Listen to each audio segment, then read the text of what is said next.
it's not pulling any punches. It's really true to life. It's really interesting. And I love that about it.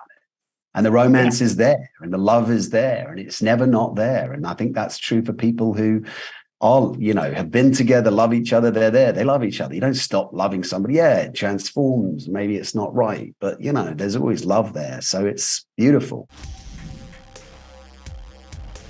Hey, John, how you doing? Hey, Orlando, I am a huge fan. I have to say, Kingdom of Heaven in particular is my favorite of your films. So this is a real thrill to meet you. Thanks, man. I appreciate that. I love that film. Thank you. Had a great Yeah, time. me too. Me too. But we're here to talk about Carnival Row. Philo starts off season two knowing that he's the half brother of the Chancellor and the son of Absalom Breakspear. Tell me about his journey in season two. He has to make some hard choices and facing his own duality. Yeah, I think you've nailed it. I mean, honestly, what that does to the character's journey, looking at the shame and guilt and living with a lie for his, he was institutionalized. He was raised in an orphanage. He went to the army, he went to the police in the Berg, and he was institutionalized. And then, to reveal that secret would mean the end of his life as he knew it. But to live with that secret and to step into the road, to carry that, it creates a whole new set of challenges for him. And, we had a rather interesting device in the 6th episode where we got to explore that, where we physicalized that inner voice that's kind of driving him. And it was a great device for explaining a bit more about who this stoic character was. And we see who he thinks he is. And, and I love that because I think life is messy and complicated and we don't always know. And, I thought about, like how I would, if the Batman versus Joker and who these kind of sociopathic characters are and a jester, a court jester, maybe from a Shakespeare thing. And it was like, so I created this kind of, and they both share the screen. So that was really fun to play with. And then the messiness of life and relationships and love and the heartbreak and the beauty and the excitement and the journey of life is really unfolding there. And it's all kind of a social commentary on the world that we're living in, because honestly, we didn't have like original, source material. We had no books or novels to go on. So we could really kind of let life mirror art. And what was sort of unique was that we were shut down for COVID just as we were filming and finishing filming a storyline that involved a virus going through the Carnival Row and taking out the Fae. So it was like, wow, is this really happening? And I think that was, life mirroring art. And it was so true for the whole show. And I love that about it, Yeah. And, Philo and Vignette are the central love story, but things go in very surprising directions for them.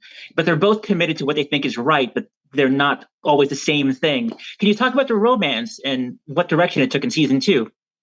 Yeah, I don't want to give too much away because I think it's so beautiful the way it is portrayed, But ultimately, I think, I think the great thing about Eric Olson as a showrunner coming in to helm this for the season, he listened to the actors, and when Vignette and Cara had some idea about how she felt her character would land.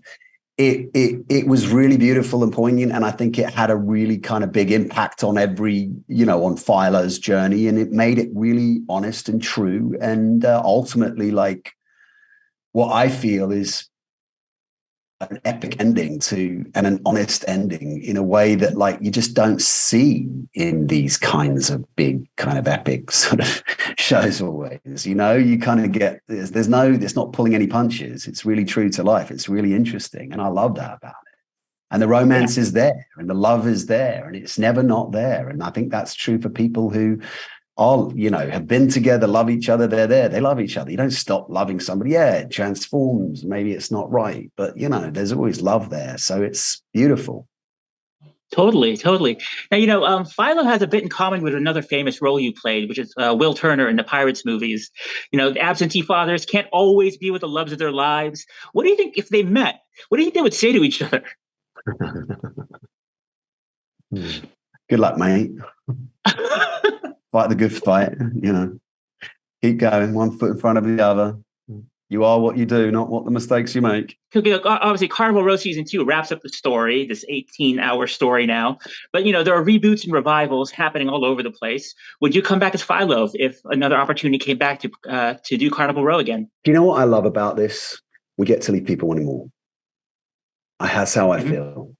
Like like I said, there's no source material. So where would this end up? Who knows? But there wasn't a vision for it past what we were filming. We would have created, and I don't know that we could have done it any more justice. So honestly, I'm down with leave them wanting more, and that's what works. There's as you said, that's 18 hours of film. I mean, there was a lot, and we over 5 years shut down for 2. And the amount of work that goes into the special effects to bring what is an epic and awesome show. I mean, it's huge. That set alone, keeping that up and running, it's a huge thing. I mean, it's beautiful. It was so epic and beautiful. But like, I don't know. There was, a lot was said. Is there any more to be said? I feel like we said it all, in such a beautifully honest way too. So I like leaving wanting more. Orlando, I love the show. I thought it was fantastic. I thought season 2 was great. I thought it was a wonderful way to conclude everything. It really was an epic story. And I thank you so much for your time. Mate, thank you. Thank you very much.